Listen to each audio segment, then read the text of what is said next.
কুরুক্ষেত্রের যুদ্ধ শেষ হয়েছে, চারদিকে শুধু ধ্বংস আর মৃত্যু। যে প্রান্তরে একসময় লক্ষ লক্ষ যোদ্ধার হুঙ্কার শোনা যেত, আজ সেখানে কেবল শকুনের চিৎকার আর বাতাসের দীর্ঘশ্বাস। ভাঙা রথ পড়ে আছে খেলনার মতো, ধুলোয় মিশে আছে রাজকীয় মুকুট, রক্তে ভেজা কাদায় অর্ধেক ডুবে আছে একটা চাকা, যেন একটা গোটা সভ্যতার থমকে যাওয়া চাকা। আকাশ থেকে দেখলে এই ধ্বংসের আসল চেহারা বোঝা যায়। মাত্র 18 দিনে প্রায় 40 লক্ষ যোদ্ধা প্রাণ হারিয়েছে। এটাই ছিল মানব সভ্যতার সবচেয়ে ভয়াবহ যুদ্ধ। কিন্তু এই যুদ্ধের শেষে যারা বেঁচে ফিরলেন, তারা কি সত্যিই জিতেছেন? 5 পাণ্ডব দাঁড়িয়ে আছেন যুদ্ধক্ষেত্রের শেষ প্রান্তে। ইতিহাস বলবে তারা জিতেছেন, তারা ধর্মরাজ্য প্রতিষ্ঠা করেছেন। কিন্তু তাদের চোখের দিকে তাকালে আপনি জয়ের আনন্দ খুঁজে পাবেন না, সেখানে আছে শুধু অসীম শূন্যতা। যুধিষ্ঠিরের গালে শুকনো রক্তের দাগ, চোখে জল জমে আছে কিন্তু পড়ছে না, কারণ 18 দিনের বিভীষিকা দেখার পর কান্নার শক্তিটুকুও মানুষ হারিয়ে ফেলে। যুধিষ্ঠির যখন হস্তিনাপুরের দিকে ফিরলেন, গঙ্গার তীরের সেই মহান নগরী তার জন্য অপেক্ষা করছিল। তিনি বসলেন সেই বহু আকাঙ্ক্ষিত সোনার সিংহাসনে, কিন্তু মুকুটির ভার আজ তার মাথায় নয়, যেন সরাসরি তার আত্মায় চেপে বসেছে। প্রতিটি রত্ন যেন এক একজন মৃত আত্মীয়ের চোখের জল হয়ে তাকে বিঁধছে। তিনি রাজ্য শাসন শুরু করলেন। প্রজারা সুখে থাকল, বাজার জমজমাট হলো, মন্দিরে আরতি হলো। কিন্তু রাজপ্রাসাদের সেই বিশাল করিডরে যখন পাণ্ডবরা হাঁটতেন, তাদের পায়ের শব্দে কেবল প্রতিধ্বনি হতো প্রিয়জনদের হারানোর হাহাকার। 36 বছর এভাবেই কেটে গেল। হস্তিনাপুর সমৃদ্ধ হলো ঠিকই, কিন্তু পাণ্ডবদের মনের ভেতরে সেই শ্মশানের স্তব্ধতা কোনোদিন কাটল না। পরের অংশে আমরা জানব কেন 36 বছর পর হঠাৎ সবকিছু বদলে গেল। শ্রীকৃষ্ণের সেই রহস্যময় হাসি কেন পাণ্ডবদের মনে ভয়ের সৃষ্টি করল। সময় বয়ে যায়, কিন্তু সময় যখন বদলায় তখন সে তার সাথে নিয়ে আসে মহাপ্রলয়। শ্রীকৃষ্ণ দ্বারকায় ফিরে যাওয়ার সময় পাণ্ডবদের বিদায় জানালেন। তার মুখে ছিল সেই চিরচেনা রহস্যময় হাসি, কিন্তু সেদিন কেউ জানত না এটাই তাদের শেষ দেখা। দ্বারকা সমুদ্রের বুকে ভাসমান এক স্বপ্নের নগরী। সোনার চূড়া আর মার্বেল পাথরের প্রাসাদে ঘেরা এই শহর ছিল পৃথিবীর স্বর্গ। কিন্তু অহংকার আর অভিশাপ যখন গ্রাস করে, তখন স্বর্গ নরকে পরিণত হয়। যাদব বংশের যোদ্ধারা নিজেদের মধ্যেই যুদ্ধ শুরু করল। যে হাত দিয়ে তারা ধর্ম রক্ষা করেছিল, সেই হাত দিয়েই তারা নিজেদের ভাইদের রক্ত ঝরালো। রাস্তায় রক্ত, প্রাসাদে আগুন, দ্বারকা নিমেষেই ধ্বংস হয়ে গেল। আর তারপর ঘটল সেই অকল্পনীয় ঘটনা। এক সাধারণ শিকারীর বিষাক্ত তীর লাগল শ্রীকৃষ্ণের পায়ে। তিনি একাকী শান্ত হয়ে বসেছিলেন একটা বিশাল বট গাছের নিচে। তার ক্ষত থেকে ঝরছিল সোনালি রক্ত। সেই মুহূর্তে শ্রীকৃষ্ণের দেহ আলোয় রূপান্তরিত হতে লাগলো। কোটি কোটি সোনালি আলোর কণা আকাশের দিকে উঠে গেল। কৃষ্ণ পৃথিবী ছেড়ে চলে গেলেন চিরকালের জন্য। যখন এই খবর হস্তিনাপুরে পৌঁছালো, যুধিষ্ঠির সিংহাসনের হাতল এত জোরে চেপে ধরলেন যে তার আঙুল সাদা হয়ে গেল। অর্জুনের হাত থেকে খসে পড়ল তার প্রিয় গাণ্ডীব ধনুক। তারা বুঝলেন যে শ্রীকৃষ্ণের ছায়ায় তারা সুরক্ষিত ছিলেন, সেই ছায়া আজ চিরতরে সরে গেছে। এখন তাদেরও বিদায় নেওয়ার সময় এসেছে। হস্তিনাপুরের বিশাল রাজপ্রাসাদ আজ নিস্তব্ধ।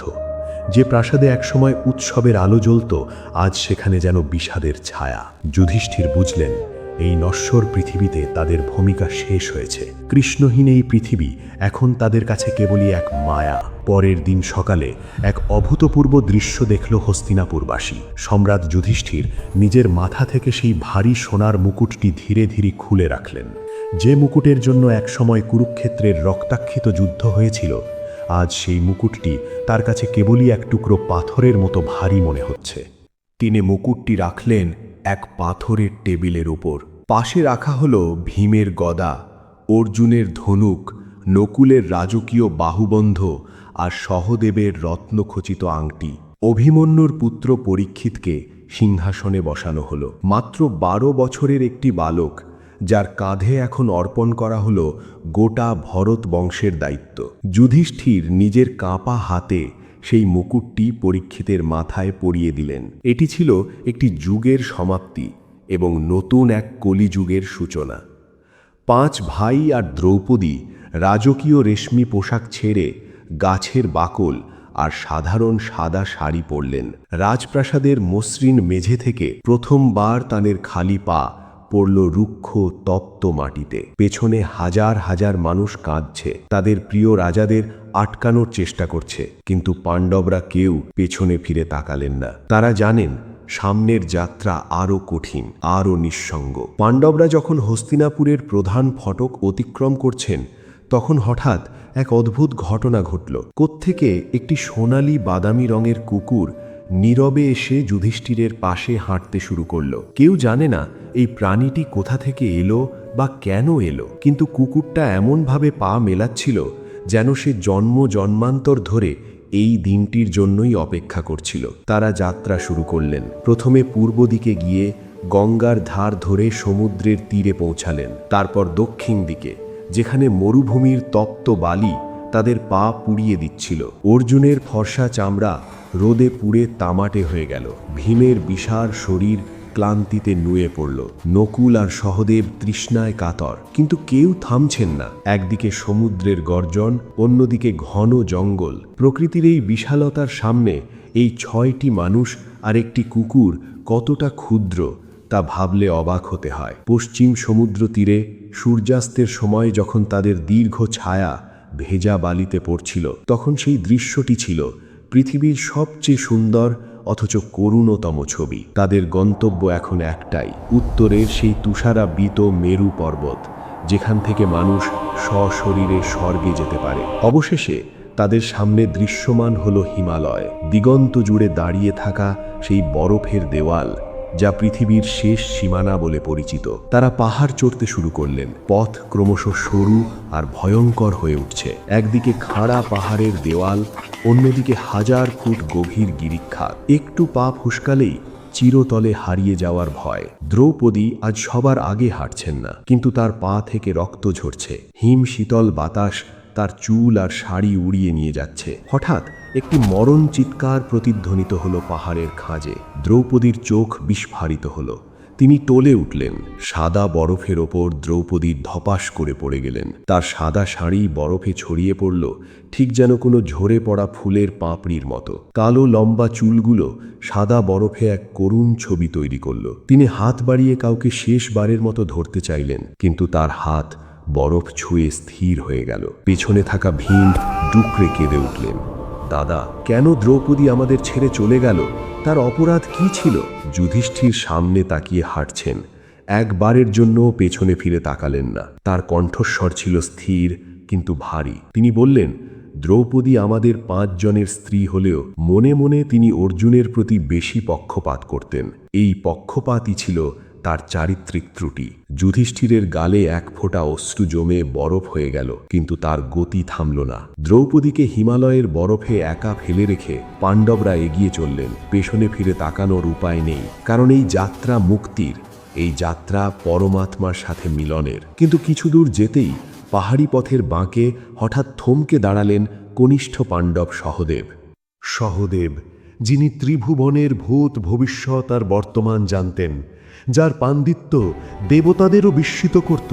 কিন্তু সেই অসীম জ্ঞানের আড়ালে কোথাও কি একটা সূক্ষ্ম অহংকার লুকিয়েছিল?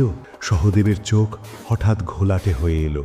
তার শরীর হিমবাহের উপর লুটিয়ে পড়ল। ছোটখাটো পণ্ডিতের সেই হাত দুটি বরফে ছড়িয়ে পড়ল, যেন শেষবারের মতো কোনো অজানাকে স্পর্শ করতে চাইছে। ভীম আবারও আর্তনাদ করে উঠলেন, দাদা, সহদেব তো পরম জ্ঞানী ছিল, সে কেন মাঝপথে থেমে গেল? যুধিষ্ঠির থামলেন না। তার পদধ্বনি বরফের ওপর এক অদ্ভুত ছন্দ তৈরি করছে। তিনি বললেন, যুধিষ্ঠির অত্যন্ত জ্ঞানী ছিল ঠিকই, কিন্তু সে মনে করত তার সমান পণ্ডিত এই পৃথিবীতে আর কেউ নেই। নিজের জ্ঞান নিয়ে এই আত্মশ্লাঘাই ছিল তার পতনের কারণ। 4 জন পাণ্ডব আর সেই কুকুরটি এগিয়ে চলল। পেছনে পড়ে রইল এক পরম জ্ঞানীর নিথর দেহ, যা তুষারপাতে ধীরে ধীরে ঢাকা পড়ে যাচ্ছে। পথ ক্রমশ আরও সংকীর্ণ হচ্ছে। অক্সিজেনের অভাবে শ্বাস নেওয়া দুষ্কর। এবার নকুলের পালা। পাণ্ডবদের মধ্যে সবচেয়ে সুদর্শন, যার চেহারার জ্যোতিতে একসময় রাজসভা উজ্জ্বল থাকত। পাহাড়ের স্বচ্ছ বরফে নিজের প্রতিবিম্ব দেখে নকুলের মনে এক মুহূর্তের জন্য সেই পুরনো গর্ব জেগে উঠল, আমার মতো সুন্দর আর কেউ নেই। আর ঠিক সেই মুহূর্তেই তার হৃৎস্পন্দন থেমে গেল। নকুলের পতনটাও ছিল তার চেহারার মতোই সুন্দর, যেন একটি রক্ত গোলাপ বরফে ঝরে পড়ল।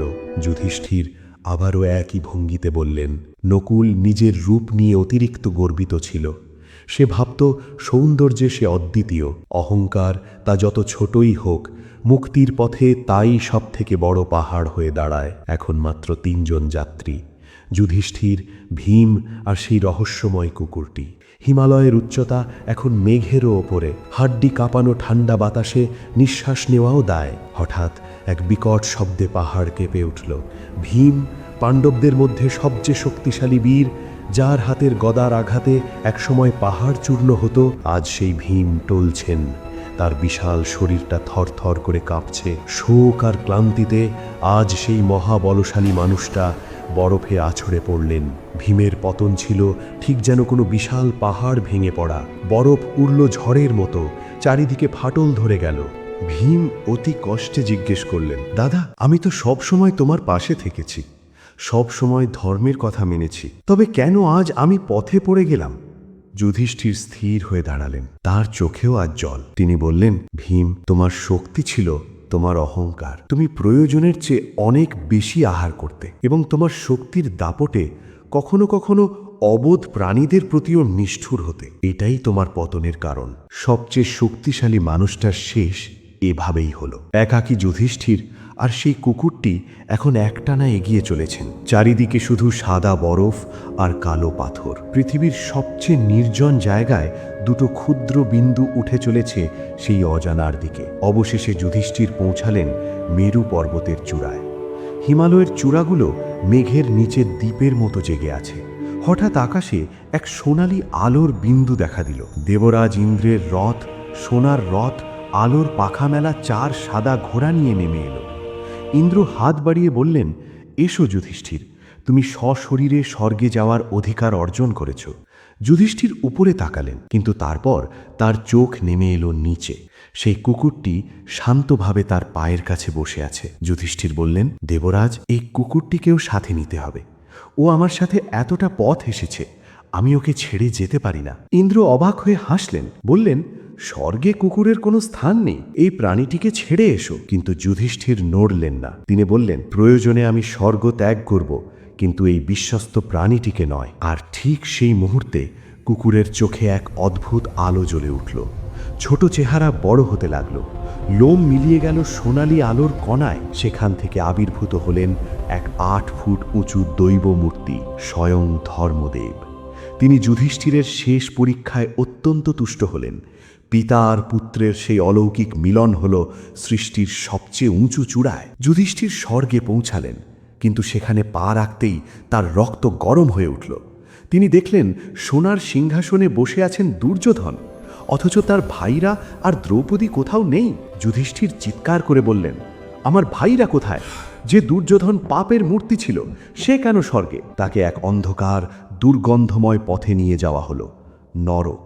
সেখানে কালো পাথরের গুহায় তিনি দেখলেন তার ভাইরা যন্ত্রণায় কাতরাচ্ছেন। যুধিষ্ঠির সোজা হয়ে দাঁড়ালেন, বললেন, আমি এখানেই থাকব, আমার পরিবারের সাথে। স্বর্গে আমার কোনো প্রয়োজন নেই যদি সেখানে আমার প্রিয়জনরা না থাকে। আর ঠিক তখনই সেই অন্ধকার কাচের মতো ফেটে গেল।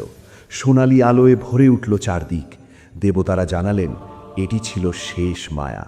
দুর্যোধন বীরের মৃত্যু বরণ করেছিলেন বলে ক্ষণিকের জন্য স্বর্গ সুখ পেয়েছিলেন, আর পাণ্ডবরা কিছু ত্রুটির জন্য মুহূর্তের জন্য নরকের ছায়া দেখেছিলেন। কিন্তু এখন সবাই মুক্ত। মহাভারত কেবল যুদ্ধের গল্প নয়, এটি আমাদের ভেতরের যুদ্ধের গল্প। যুধিষ্ঠির শিখিয়ে দিলেন যে সত্যিকারের ধর্ম মন্দিরে বা স্বর্গে নয়, ধর্ম আছে প্রতিটি ত্যাগে, প্রতিটি বিশ্বস্ততায়। ভিডিওটি ভালো লাগলে লাইক করুন এবং গীতার আলো চ্যানেলে সাবস্ক্রাইব করে আমাদের পাশে থাকুন। পরের ভিডিওতে আমরা কর্ণের জীবনের সেই অজানা কাহিনী নিয়ে ফিরব। ধন্যবাদ।